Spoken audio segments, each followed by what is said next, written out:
Haryo dan teman-teman semua, perkenalkan kami dari kelompok 14 dan hari ini kami ingin membagikan hasil diskusi kami mengenai kode etik psikologi pasal 37 sampai 40. Nah, sebelumnya kami ingin perkenalan diri terlebih dahulu.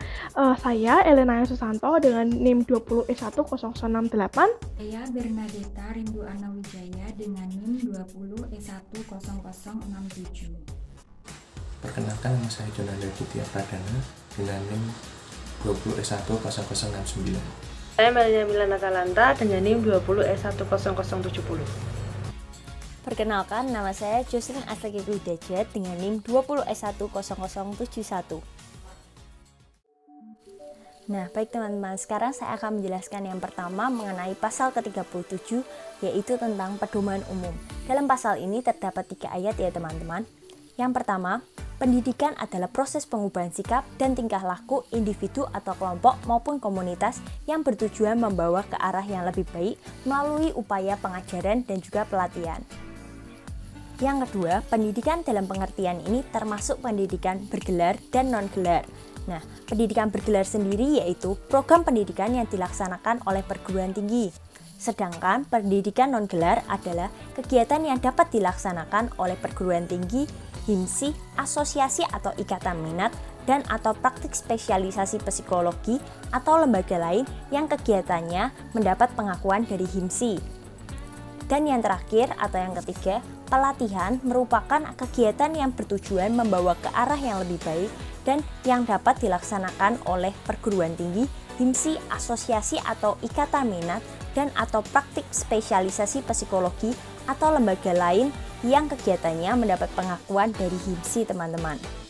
Nah, baik teman-teman, jadi pasal 37 ini secara singkatnya membahas tentang psikolog maupun ilmuwan psikolog tidak dapat sembarangan mengadakan pendidikan maupun pelatihan tanpa ada dasar hukum dan juga kode etik psikologi yang telah disepakati bersama dengan himsi.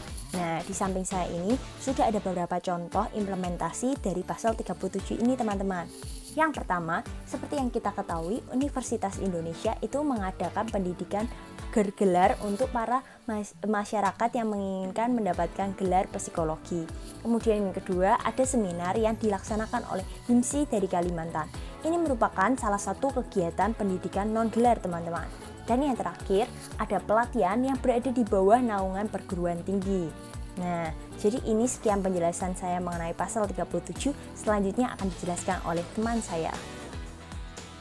Baik, saya akan melanjutkan ke pasal berikutnya, yaitu pasal 38 tentang rancangan dan penjabaran program pendidikan atau pelatihan. Next.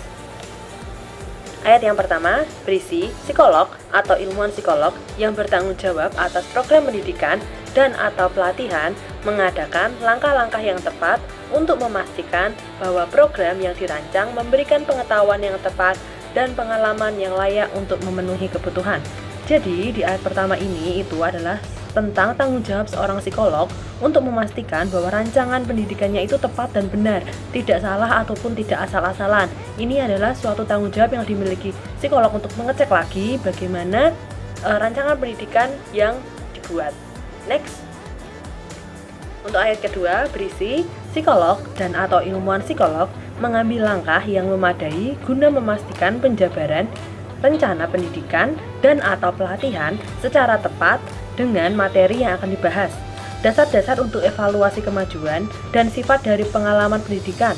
Standar ini tidak membatasi pendidik, pelatih, atau supervisor untuk memodifikasi isi program pendidikan dan atau pelatihan atau persyaratan jika dipandang. Jadi ini adalah membuat standar materi pembahasan dalam pendidikan dan pelatihan dan memastikan bahwa materi yang dibuat itu sesuai dengan kebutuhan. Kalau misalkan nanti berjalannya waktu juga perlu untuk dimodifikasi, itu sangat boleh untuk dilakukan permodifikasian jika emang diperlukan, seperti itu. Selanjutnya akan dilanjutkan dengan teman saya. Baik, selanjutnya saya akan menyampaikan pasal 38 ayat 3.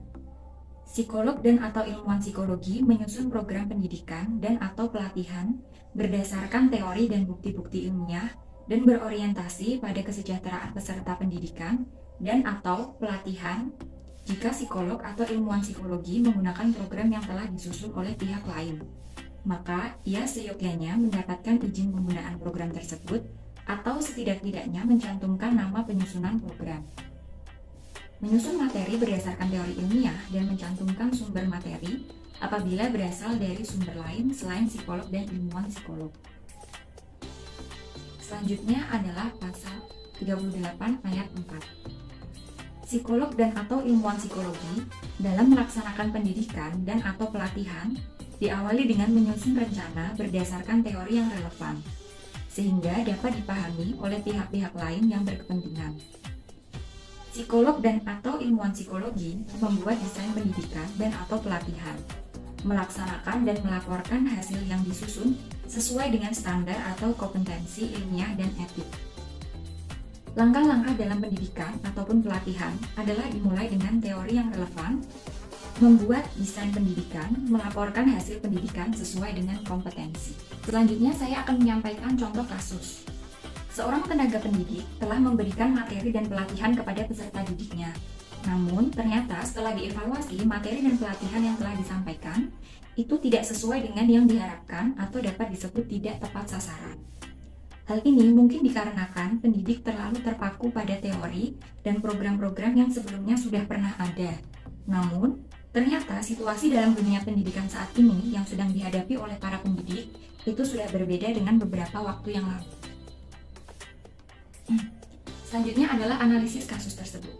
Dengan melihat situasi dan kondisi saat ini yang tentu sudah berbeda dengan kondisi pada dunia pendidikan pada beberapa tahun yang lalu, seorang pendidik dituntut untuk dapat menyampaikan materi yang sesuai dan tepat sasaran kepada para peserta didik.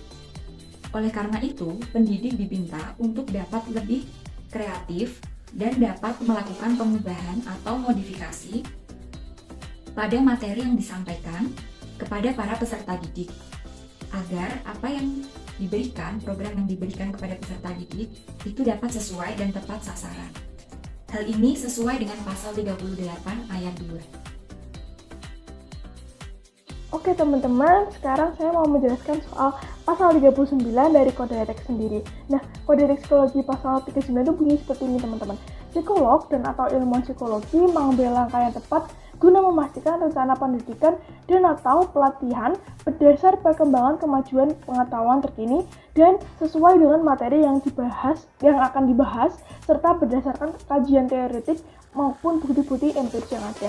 Nah, jadi mungkin sedikit gambarannya itu psikolog atau mungkin ilmuwan psikologi kalau misalnya dia membuat suatu metode atau membuat suatu rencana pendidikan atau mungkin pelatihan, itu tuh dia harus sesuai dengan perkembangan ilmu pengetahuan gitu. Jangan sampai dia dalam melakukan kajian atau melakukan pelatihan itu dia masih mengikuti mungkin kurang up to date gitu ya. Jadinya kalau berdasarkan kode etik ini diharapkan psikolog dan ilmuwan psikologi itu bisa dalam pelatihan atau dalam penyampaian atau dalam rencana pendidikan itu berdasarkan perkembangan ilmu pengetahuan yang ada, dan juga tentunya nggak cuma mengikuti aja tapi harus disertai dengan adanya kajian atau mungkin bukti-bukti yang jelas gitu, bukti-bukti yang empiris yang sesuai sama teori yang ada gitu. Jadi meskipun mengikuti pengetahuan yang terbaru atau terkini, tapi tetap harus sejalan dengan teori-teori yang sebelumnya udah ada. Nah, sebagai contoh misalnya ada seorang namanya psikolog A. Nah, psikolog A ini orangnya dia bijaksana, terkenal pandai dalam menangani klien, dia orang sudah up to date. Nah, suatu kali dia mendapatkan klien perusahaan gitu, dia melakukan pelatihan dan di dalam pelatihan tersebut dia menggunakan metode demonstrasi atau memberikan contoh gitu. Nah, ketika dia memberikan demonstrasi tersebut kan berarti dia menguraikan dan juga dia memberikan contoh sehingga si pesertanya itu dia tetap bisa mengerti dengan mudah gitu ya apa yang dimasukkan sama sekolah tersebut gitu. Nah, tapi dalam pemberian contoh dan dalam pemberian demonstrasi tersebut psikolog tetap menggunakan tetap menggabungkan dan tetap mengkombinasikan dengan perkembangan ilmu teknologi yang ada gitu. Jadi alatnya itu juga alat bantunya juga digunakan sesuai dengan perkembangan teknologi yang ada gitu, perkembangan ilmu pengetahuan yang ada juga gitu. Nah, selain itu juga si psikolog dalam menjelaskan atau dalam memberikan pelatihan dia juga menggunakan banyak bukti-bukti yang cukup jelas gitu dan juga sesuai dengan teori. Nah, mungkin gambarannya kayak gitu ilustrasinya, dimana ketika dalam menurut pasal 39 ini psikolog ini diharapkan buat bisa terus mengikuti perkembangan ilmu teknologi tapi tidak keluar dari lajur teori gitu. Jadi tetap berdasarkan teori yang ada dan juga pastinya harus menyatakan bukti-bukti empiris yang ada gitu. Terima kasih. Selanjutnya ada pasal 40 tentang informed consent dalam pendidikan dan atau pelatihan. Psikolog dan atau ilmu psikologi terus memperoleh persetujuan untuk melaksanakan pelatihan sebagaimana yang dinyatakan dalam standar informed consent, kecuali jika pertama, pelaksanaan pelatihan diatur oleh peraturan pemerintah atau hukum, dan yang kedua, pelaksanaan dilakukan sebagai bagian dari kegiatan pendidikan, kelembagaan, atau organisasi secara rutin. Misalnya syarat untuk kenaikan jabatan atau penyeleksian anggota organisasi ataupun mahasiswa dari perguruan tinggi. Selanjutnya ada penjelasan dan contoh kasus mengenai pasal 40.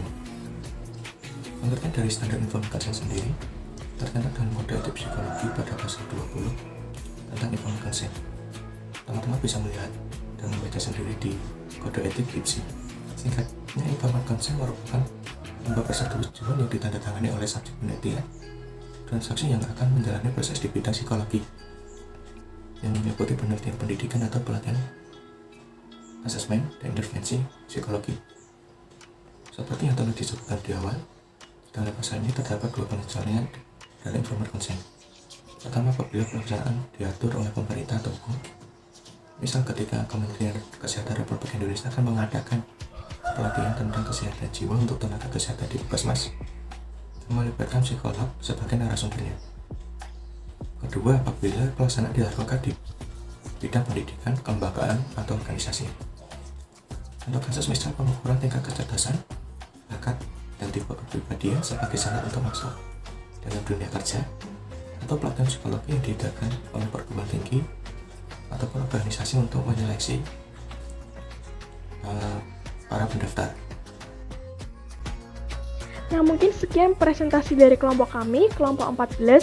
Semoga apa yang kami jelaskan dan juga paparkan pada hari ini bisa bermanfaat untuk teman-teman semua. Jika teman-teman ada pertanyaan, boleh banget ditanyakan di kelas. Oke, mungkin segitu aja dari kelompok kami. Sekian dan terima kasih untuk kesempatannya.